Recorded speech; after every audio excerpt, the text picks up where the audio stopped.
तो इस कहानी के शुरू में हमें एक अंधेरा जंगल दिखाया जाता है जहाँ एक बच्चा भाग रहा था किसी से डर कर या किसी से बचकर सीनकट होता है और हमें इसी जंगल के दरमियान से गुजरती एक सड़क पर एक रेड बस दिखाई जाती है। थोड़ी ही आगे जाने पर इस बस को एक दरख्त की वजह से अपना रास्ता ब्लॉक मिलता है, इसलिए इस बस ने एक दूसरा रूट ले लिया।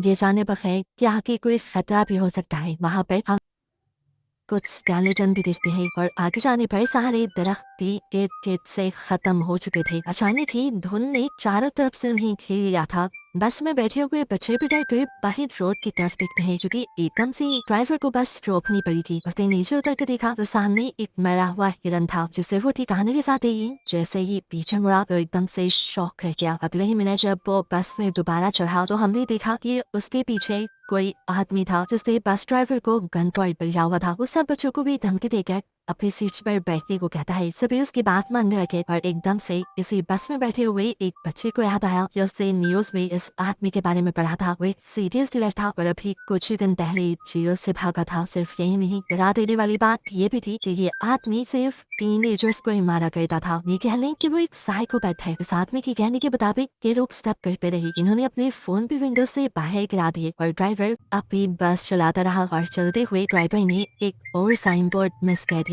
जिस पर लिखा था कि वो एक मिलिट्री के खाली जोन की तरफ बढ़ रही है। यानी एक ऐसा एरिया जहाँ सालों पहले रिसर्च की गई थी, लेकिन अब वहाँ पर कोई इंसान नहीं रहता था। ये एक टनल थी जिसमें इस टाइम बहुत सी लाइट्स चल रही थी और इसी टनल के से उनकी बस रुक जाती है। इन्हें मालूम हुआ कि बस का इंजन खराब हो गया है। साइकोपैथ किलर को लगा कि ड्राइवर उसके साथ चालाकी कर रहा है, इसीलिए उसने एक बच्चे को गन पॉइंट पर ले लिया और ड्राइवर से कहा चलो उतरो नीचे और मेरे सामने बस ठीक करो। कोई भी चालाकी करने की कोशिश की तो मैं इस बच्चे को मार डालूंगा। इसी दौरान अचानक इस टनल की लाइट भी चली गई। ये सभी अचानक घबरा गए। एकदम से ही इस अंधेरी टनल में इन्हें खौफनाक आवाजें सुनाई देने लगी। ने ड्राइवर को इशारा किया कि जाओ जाकर देखो वहाँ क्या है। ड्राइवर भी अपनी टॉर्च लेकर आगे बढ़ा। जैसे जैसे वो खूब अंधेरी की तरफ बढ़ता रहा उसे एक साया दिखाई देने लगा। करीब जाने पर पता चला वो तो एक भयानक दिखने वाला मॉन्स्टर था। ड्राइवर ने डर के चीख मारी और उस मॉन्स्टर ने उसे चेस्ट से पकड़ कर मार डाला।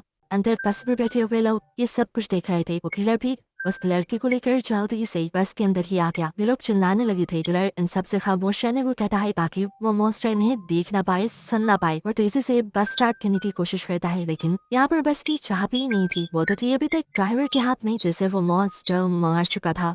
वो इन बच्चों को काम देता है ड्राइवर के हाथ से चाबी लाने का। एक लड़की जैसे ही चाबी लाने के लिए डरते डरते ड्राइवर के पास पहुंची तो उसे देखकर वो शौक है कि वो मर चुका था। लड़की को यकीन नहीं आ रहा था। गम से उसके आंसू निकलने लगे, लेकिन ये रोने का वक्त नहीं था। उसे एहतियात से ड्राइवर के हाथ से चाबी ली और बस में वापस आ गई। बस में बैठ कर भी उसकी हालत अजीब थी। बाकी बच्चे जब उससे ड्राइवर के बारे में पूछते हैं तो वो नाम में सर हिला देती है, क्योंकि अब वो जिंदा नहीं रहा था। ये सुनकर ये सब बच्चे भी दुखी हो गए। यहाँ अभी किलर वैसे नाम के लड़के को बस स्टार्ट करने को कहता है, लेकिन बस तो खराब थी, कैसे स्टार्ट होती। उसे धमकी देता है कि अगर तुमने बस स्टार्ट ना की तो मैं इन सबको मार दूंगा। मेयर का भी बाकियों से काफी जोशीला था। बिना डरे उल्टा इस किलर से ही बहस करने लगता है, पर मौका पाते ही पीछे से एक बच्चा उसे धक्का दे देता है। वो नीचे गिरा तो रजनी ने दब से उसके हाथ से गन छीन ली और फिर उसी के ऊपर पॉइंट कर दी। ये देखकर वो किलर हंसने लगा। हंसता बोला तुम नहीं मुझे मार सकती। अरे मारने के लिए बहुत हिम्मत चाहिए होती है जो तुम्हारे में नहीं। इससे पहले कि ये बच्चा कुछ करता एकदम से इस बस की छत से इन्हें आवाज आती है। इस आवाज ने सबको डिस्ट्रैक्ट किया था और किलर ने दोबारा अपनी गन उनसे छीन ली। अब बस के ऊपर से आने वाली आवाजें भी बढ़ चुकी थी, जिसकी वजह से कि सारे बच्चे डर जाते ही और गुस्से में किलर बस से उतरता है और चिल्लाने लगता है जो भी हो अंधेरे से बाहर निकलो, मेरा सामना करो। वो यही सब कह रहा था। एकदम से उसकी बोलती ही बंद हो गई। उसके चेहरे पे अजीब होप से भरी मुस्कुराहट आई और एकदम से किसी ने उसके ऊपर हमला कर दिया। हमला करने वाले ने उसका सर धड़ से अलग कर दिया था और बस के अंदर से ये देखकर बच्चे बिल्कुल शॉक रह गए। वो खामोश हो चुके थे, जो कि उन्हें क्रिएचर यानी मॉन्स्टर की एक हाथ में उस आदमी का सर और वो खौफनाक सी दिखने वाली क्रिएचर नजर आ रही थी। उसके हाथ में बहुत सारे टेंटिकल्स थे जो उसने इस आदमी के सर के अंदर फंसाए हुए थे। उन्हें समझ नहीं आ रही थी कि ये क्या करेगी। लोग अब अपनी जान बचाने के लिए इस बस के अंदर रहने का ही डिसाइड करते हैं, लेकिन तब तक ही जब तक इन्हें अपने बस के बाहर से अजीब आवाजें सुनाई नहीं देने लगी थी। कड़कड़ाती हुई आवाज से बस का दरवाजा खुला और इन्होंने बस की सीट के ऊपर उसी मॉन्स्टर की बड़ी बड़ी हाथ देखी। इन्हें मॉन्स्टर बस के अंदर आ चुका था, जिससे बचने के लिए ये बस के दूसरे डोर से नीचे की तरफ भागने लगे, बल्कि दरवाजा नहीं खुला। उनके हाथ में टॉर्च थी, जिसका मुंह गलती से जब मॉन्स्टर की तरफ होता है तो ये नोटिस करते हैं कि मॉन्स्टर इस लाइट से बह रहा है। बस इस फीचर्स का फायदा उठाते हुए इन्होंने उस मॉन्स्टर को लाइट के जरिए ही दूर रोक कर रखा कि जितने भी इनकी बस का दरवाजा भी खुल गया और ये लोग बस से उतर गए। लाइट को मॉन्स्टर की तरफ रखते हुए ये लोग आगे की तरफ भागते रहे और पहुंच गए एक बंकर के अंदर। इस बंकर के अंदर एक रूम भी था जिसपे इस पूरी जगह का एक मैप बना हुआ था, जिस देख कर ये पता चलाते हैं कि ये एक मिलिट्री बेस है। और अगर ये एक मिलिट्री बेस थी तो यहाँ पर लाइट भी हो सकती थी और कंट्रोल पैनल भी हो सकता था। पर अगर इन्हें उस मॉन्स्टर से बचे रहना था तो किसी तरह इन्हें वो कंट्रोल पैनल ऑन करना था, जिससे यहाँ की लाइट्स चल जाए और वो मॉन्स्टर इनसे दूर रहे। और फाइनली ये लोग बच के जा पाए। ये लोग कंट्रोल पैनल को ढूंढ कर उसे ऑन करने का डिसाइड करते हैं। मैप को रख कर ये एक पूरा प्लान बनाते हैं और सोचते हैं कि आखिर कहाँ पर वो कंट्रोल पैनल हो सकता है। नोलन और उसका साथी बॉस पॉइंट को ढूंढने के लिए चले जाते हैं, जबकि यहाँ पे बैठे हुए ये तीनों अजीबोगरीब तरीके से अपना टाइम पास कर रहे थे। अब कोई नहीं, इन दोनों लड़कों से कहती है मुझे वॉशरूम जाना है। अकेले वो जा नहीं सकती थी क्योंकि उसे डर लग रहा था, इसलिए रेजी उसके साथ चला गया। रेजी उससे बातों में तंग किया जा रहा था, इसलिए अब क्वीनी उसे कोई जवाब नहीं दे रही थी। काफी देर हो गई। क्वीनी उसकी तरफ जब मुड़ी थी तो उसे कुछ अजीब लगा। फाइनली उसने पीछे मुड़कर देखा तो वहाँ क्वीनी थी ही नहीं। उसके तो होश ही उड़ गए। जोर जोर से चिल्लाते हुए वो यहाँ वहाँ क्वीनी को ढूंढने लगा। उसके दूसरे दोस्त को भी ये बात पता चल गई कि क्वीनी गायब है। ये लोग इस पूरे एरिया में क्वीनी को ढूंढने लगे और आखिर एक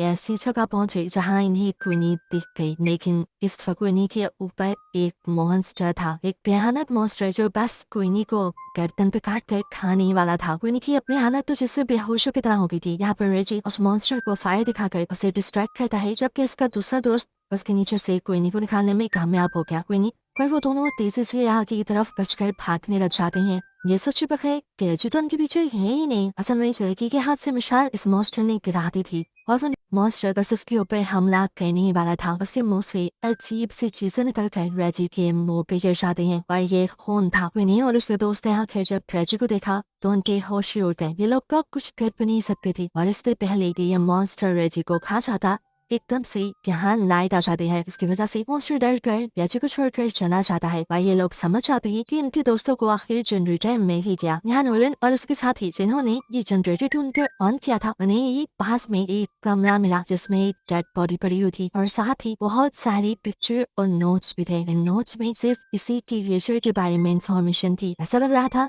कि जैसे किसी ने इस क्रिएचर के ऊपर बहुत रिसर्च की है और फिर जैसे वो इसको मारने में कामयाब नहीं हो पाया। खैर ये सब पढ़ना इनका पॉइंट नहीं था। इनका पॉइंट था कि ये जल्द ही से फिर इस कार से निकल जाए, इसीलिए ये पीछे की तरफ मुड़ते हैं तो इन्हें दूर से एक अजीब सा शैडो दिखाई देता है। जो दोनों डर गए। इन्होंने इस साहस तक रुक किया क्योंकि आने वाला मॉन्स्टर भी हो सकता था। पर मालूम हुआ कि ये कोई मॉन्स्टर नहीं बल्कि उसके तीनों साथी थे, जिनको देखकर की खुशी से उनके पास चले गए। ये खुशी सिर्फ एक पल की थी क्योंकि अगले पल उन्होंने क्वीनी की गर्दन पे एक निशान देखा।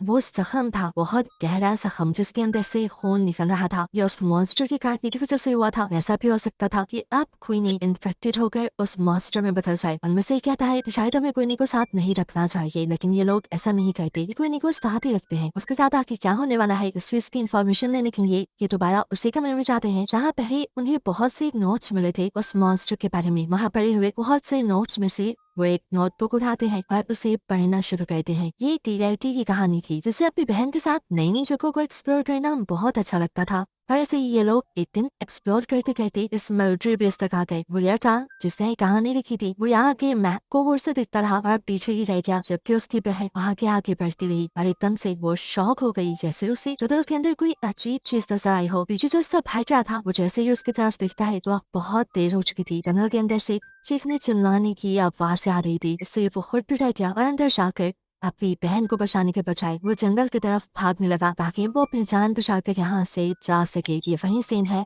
जो हमने मूवी के स्टार्ट में देखा था। इस टाइम ये बच्चा तो यहाँ से चला गया, लेकिन अब उसके दिमाग में ये इंसिडेंट रह गया था। उसके दिल में ये बात रहती थी कि उसकी लापरवाही की वजह से उसकी बहन मारी गई और अब वो उस चीज से बदला लेना चाहता था जिस चीज ने उसकी बहन को मारा था। सालों गुजरने के बावजूद भी वो कुछ नहीं भूल पाया। उसने इस मॉन्स्टर के ऊपर रिसर्च की, उसके बारे में एक एक चीज पता चलाई और फिर प्लान किया कि कैसे वो इस मॉन्स्टर को मार सकता है। उसने मॉन्स्टर को मारने के लिए एक मशीन तक बना डाली थी लेकिन इससे पहले कि वो मॉन्स्टर को मार पाता, उसकी बुरी किस्मत के मॉन्स्टर ने उसके यहाँ होने का पता चला था और उसे ही मार डाला। उसी के बनाए नोट से लोग ये भी पता चला पाते हैं कि वो मॉन्स्टर जिसके ऊपर हमला कर लेता है या जिसका खून चख लेता है उसे मार कर ही रहता है। और क्वीनी के ऊपर बहुत ज्यादा खतरा था। ये लोग फैसला करते हैं कि क्वीनी को बचाने के लिए ये लोग लड़ेंगे। उस आदमी ने जो काम शुरू किया था उसे ये लोग पूरा करेंगे। उसकी मशीन को ये लोग कंप्लीट करेंगे और उस मॉन्स्टर को मार देंगे। लेकिन क्वीनी आ कहती है नहीं, मेरी वजह से कोई अपने आप को खतरे में नहीं डालेगा। लेकिन उसके सारे ही दोस्त अच्छे हुए वो कहते हैं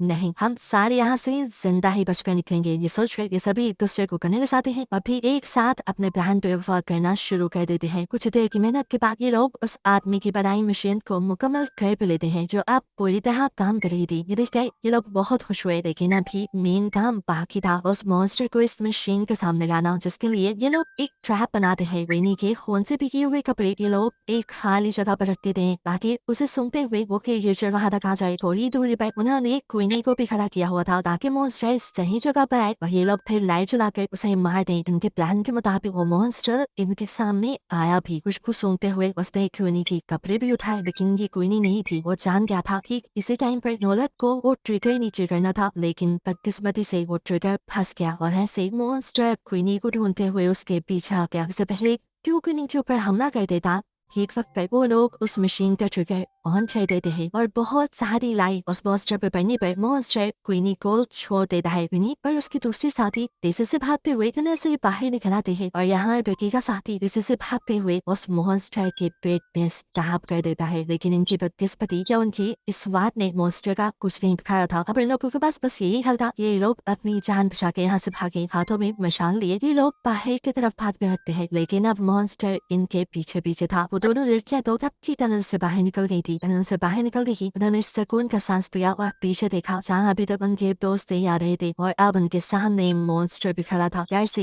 ये लोग कांपने लगे, लेकिन मॉन्स्टर बाहर नहीं आया क्योंकि बाहर रोशनी थी। इतने में ही पीछे हम उन तीनों लड़कों को भी देखते हैं जो अब इस मॉन्स्टर के करीब आकर नीचे से उसे आगे उठाकर टनल से बाहर आ गए। वो मॉन्स्टर आग में चल गया और फाइनली इनका प्लान सक्सेसफुल रहा। इन्होंने उस मॉन्स्टर को मार दिया था। इन सब की जान बच गई थी, ना सिर्फ अपने लिए, इन्होंने यहाँ आने वाले आगे सभी लोगों के लिए खतरा खत्म कर दिया था। इसलिए ये बहुत खुश थे। कहानी के आखिरी सीन में ये बच्चे अपने ड्राइवर को याद करते हैं जिसने इनसे एक पहेली पूछी थी कि वो ऐसी क्या चीज है जो हर मुसीबत से हमें बाहर निकाल देती है। उस टाइम पर इन्हें इस पहेली का जवाब नहीं आया था, लेकिन अब ये लोग समझ गए थे कि वो चीज हिम्मत है जो किसी भी इंसान को किसी भी मुश्किल से बाहर निकाल लेती है। मरते हुए भी ड्राइवर इन्हें बहुत बड़ा सबक दे चुका था जो इनकी लाइफ में बहुत काम आने वाला था। और बस यही बताते हुए ये कहानी यहाँ खत्म हो जाती है।